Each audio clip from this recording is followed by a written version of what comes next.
আমি যখন শুনানিতে আমি কথা বলতে যাব, রুমিন ফারহানা আমাকে ধাক্কা মেরে ফেলে দেয় এবং তার কয়েকটা গুন্ডা বাহিনী নিয়ে আমাকে টেনে হিঁচড়ে পায়ের নিচে তারা ফুটবলের মতো লাঠি পিটা করে এবং এখানে প্রধান নির্বাচন কমিশনার উপস্থিত ছিল।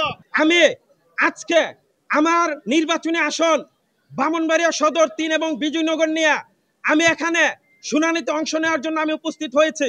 এখানে একে একে অনেকেই শুনানিতে অংশগ্রহণ করছে।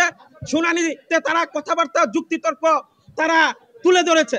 আমি যখন শুনানিতে আমি কথা বলতে যাব, ওই মুহূর্তে রুমিন ফারহানা ওখানে গিয়ে আমাকে ধাক্কা মেরে ফেলে দেয় এবং তার কয়েকটা গুন্ডা বাহিনী নিয়ে আমাকে টেনে হিঁচড়ে পায়ের নিচে তারা ফুটবলের মতন আমাকে লাঠি পিটা করে এবং এখানে নির্বাচন কমিশনার প্রধান নির্বাচন কমিশনার উপস্থিত ছিল।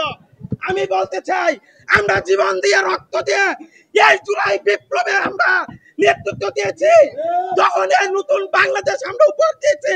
আজকে প্রধান নির্বাচন কমিশনের সামনে আমাকে যেভাবে পায়ের নিচে লাথি মারা হয়েছে, আমাকে যেভাবে পিটিয়ে আহত হয়েছে, আমার জামা কাপড় ছিঁড়ছে, এখানে সবাই দেখেছে। আপনারা, আমি বলতে চাই, এই বাংলাদেশের জন্য আমরা জীবন দেই নাই, রক্ত দেই নাই। আমরা চেয়েছিলাম এই বাংলাদেশে একটি গণতান্ত্রিক পরিবেশ থাকবে, এখানে সবাই তার যুক্তি তর্ক তুলে ধরবে, কিন্তু আমি আমার কথাই বলতে পারলাম না। প্রধান নির্বাচন কমিশনের সামনে যদি, এই নির্বাচন ভবনের সামনে যদি, নির্বাচন কমিশনের সামনে এত বড় একটি ন্যাক্কারজনক ঘটনা ঘটতে পারে, বাংলাদেশের ৫৬,০০০ বর্গ মাইলে কোথায় আমাদের নিরাপত্তা নাই? আমি নিরাপত্তা চাই। এই নিরাপদ বাংলাদেশের জন্য আবু সাইদ মুগ্ধরা জীবন দিছে। আমাদেরকে অবশ্যই এই নিরাপদ পরিবেশ নিশ্চিত করতে হবে। আমি এর সুষ্ঠু বিচার চাচ্ছি।